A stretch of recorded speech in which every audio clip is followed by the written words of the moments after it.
Bienvenidos a Con Todo y Pensini, como todas las tardes aquí en Globovisión, en vivo y directo, y tenemos un invitado muy especial, pero primero les quiero ofrecer, como siempre, que se tomen su agüita, su tecito, se tomen su momentico, cero estrés para todos ustedes. Tenemos a nuestro invitado de hoy y lo invitamos porque en todos estos días surge la pregunta que qué significa el abandono del cargo del presidente de la República, porque algunos le dan una interpretación y otros otra.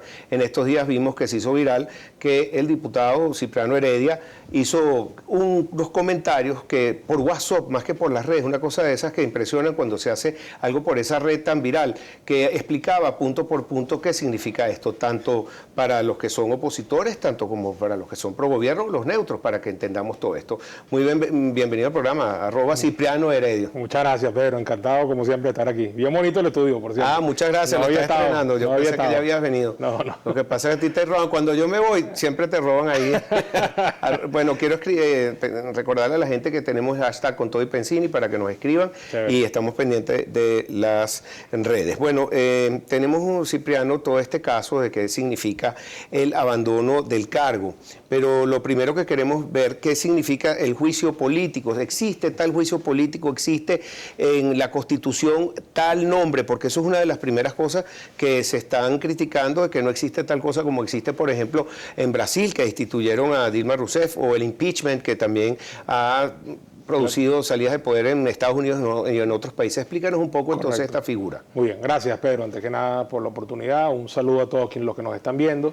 Y bueno, sí, efectivamente ese punto que me tocas ahorita fue uno de los puntos que desarrollé primero en el audio al cual has hecho referencia. El juicio político con ese nombre y ese apellido no está en la Constitución de Venezuela, efectivamente, como sí están otras, como los dos casos que tú acabas de citar, el caso de Brasil, el caso de Estados Unidos, donde incluso se han destituido presidentes a través de él. Pero si tú atas, si tú concatenas, si tú hilas, articulas tres normas de la Constitución, puedes llegar perfectamente a la conclusión correcta de que es posible determinar la responsabilidad política de un presidente. Primero, en el artículo 187 se están determinadas todas las facultades de la Asamblea Nacional, y el numeral 3, invito a quienes estén en su casa, en su oficina. Yo la tengo aquí, estamos tratando de ponerla porque el numeral 3 dice: corresponde a la Asamblea Nacional ejercer funciones de control sobre el gobierno y la administración pública nacional en los términos consagrados en esta Constitución y la ley. Los elementos comprobatorios obtenidos en el ejercicio de esta función tendrán valor probatorio en las condiciones que la ley establezca. Pero quiere decir que entonces tiene la potestad la Asamblea Nacional de juzgar a cualquier funcionario público, y el presidente es funcionario público entonces. Claro, fíjate, ese es el primero de los artículos que te iba a citar. Ahí está consagrado, lo que acabas de leer es lo que se llama en doctrina de derecho constitucional y administrativo la función o la facultad contralora de la Asamblea Nacional sobre toda la administración pública. Toda la administración incluso pública. Nombra de manera expresa al gobierno. ¿Y quién es el jefe del gobierno? El presidente de la República. Si eso no te parece suficiente, o a quien nos esté oyendo, entonces ahora busque el 232 o el 222. Perdón. El 222. La Asamblea Nacional puede investigar y declarar responsabilidad política a cualquier funcionario público. Si en ejercicio del control parlamentario podrán declarar la responsabilidad política de los funcionarios públicos o funcionarias públicas y solicitar al Poder Ciudadano que intente las acciones a que haya lugar para hacer efectiva tal responsabilidad. Correcto. Y entonces hay una máxima del derecho, Pedro, que dice, para interpretar las leyes, que donde el legislador no distingue, el intérprete tampoco lo hace. Entonces, si el legislador no dijo que el presidente estaba excluido de esa norma, en este caso el constituyente, entonces no lo puedes excluir tú.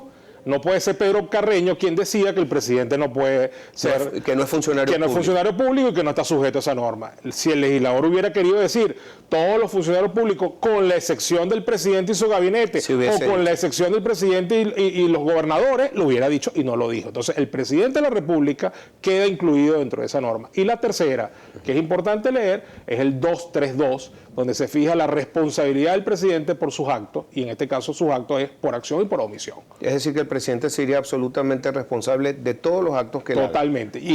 Que los que hace y los que no hace. Por eso la responsabilidad viene por la acción y por la omisión. Entonces, cuando tú atas esos tres artículos, Pedro, queda perfectamente claro que de manera correcta tú puedes determinar la responsabilidad política del presidente, y eso se hizo el mes de diciembre.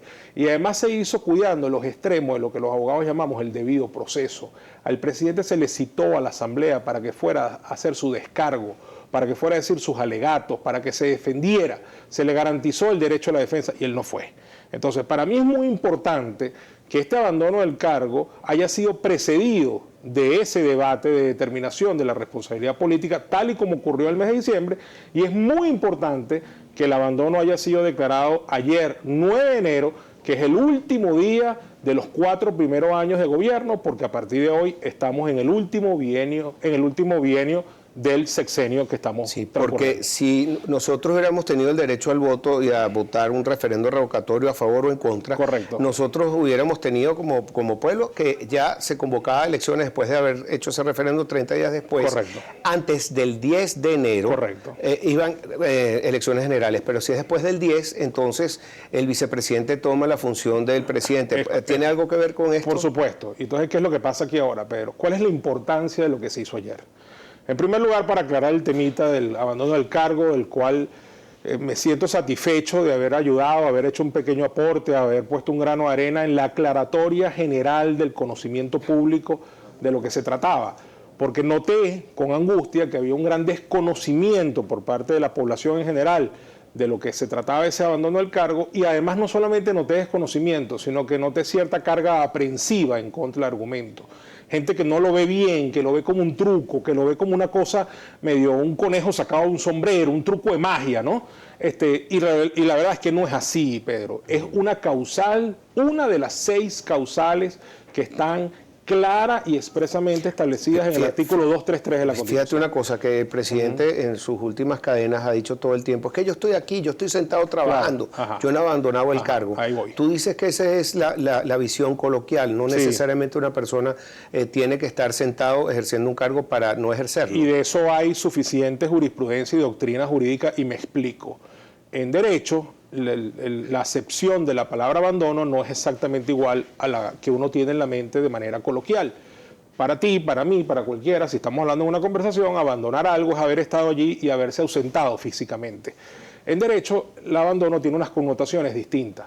Por ejemplo, en materia civil, en materia de familia, el abandono del hogar es una causal de divorcio, por ejemplo, ¿no? Entonces, resulta ser que el abandono del hogar no es solamente agarrar tus maletas e irte. Tú puedes vivir con tu esposa debajo del mismo techo, en una misma casa, con tus hijos, y haber abandonado el hogar. ¿Y cómo se da eso?, se preguntará el televidente. Bueno, ese señor se la pasa borracho en el sofá, no paga las cuentas, no tiene nada que ver con la esposa, no cumple con el débito conyugal, no se ocupa de los hijos, la casa se está cayendo y él no tiene nada que ver con reparaciones. Bueno, él vive ahí, pero el señor abandonó el hogar. Y eso te lo declararía cualquier tribunal de familia de este país, y lo han declarado centenares de veces. Vamos al campo del derecho laboral. Un tipo que se va a su oficina, llega a la empresa donde trabaja y se sienta todos los días en la misma silla en un rincón a leer periódico, y después se queda dormido antes del mediodía y se despierta a las 4, marca la tarjeta y se va. Bueno, ese señor puede ir todos los días, está allí, pero no cumple ninguna función, no hace cumplimiento de sus deberes. Entonces ahí hay un abandono del trabajo.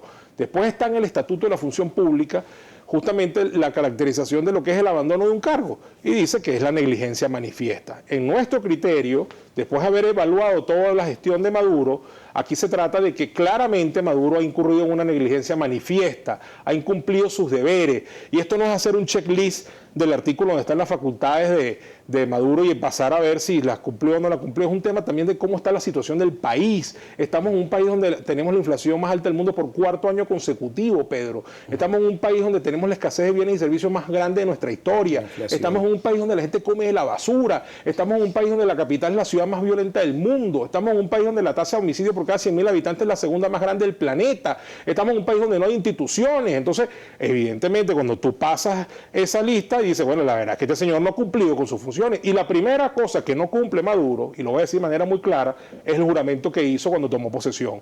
Jura usted cumplir y hacer cumplir la Constitución y las leyes. Y ese señor no solamente no las cumple, ni no las hace cumplir, sino que la patea y la viola todos los días, y eso lo digo con absoluta propiedad, y todos los que me están viendo saben que estoy diciendo la verdad. Ok, ahora, ¿cómo se lleva a cabo entonces esta ausencia del presidente en su cargo? Porque también, como hemos visto, el Tribunal Supremo de Justicia no ha dejado legislar en ningún área a la Asamblea. Depende de este artículo, esta función contralora de la que tú hablas, sobre funcionarios públicos o sobre la agenda pública. Importantísimo lo que me estás preguntando. En primer lugar, quisiera decir que declarado el abandono por la Asamblea Nacional, primero, esa declaratoria es una facultad exclusiva, Pedro, exclusiva de la Asamblea Nacional. Más nadie la tiene. Más nadie tiene la facultad de declarar el abandono del cargo del presidente de la República. Y en segundo lugar, en mi criterio jurídico, y ahora después de mí viene mi gran amigo Jesús María Casal, que es mucho más experto en la materia, te podrá decir si estoy equivocado o no. En mi criterio, esa decisión de la Asamblea Nacional, por los términos en que está redactada la Constitución, no es revisable por el Tribunal Supremo de Justicia, ni siquiera por el Tribunal Supremo de Justicia, por más facultades de control de la constitucionalidad que tenga, por más intérprete que sea, porque es una facultad clarísimamente establecida para ser ejercidas por el Poder Legislativo y punto. Por supuesto, esto tiene que ser precedido de un debate como lo hubo. Sí, pero también el Tribunal Supremo ha insistido en el desacato de la Asamblea por no haber desincorporado a los diputados del Amazonas.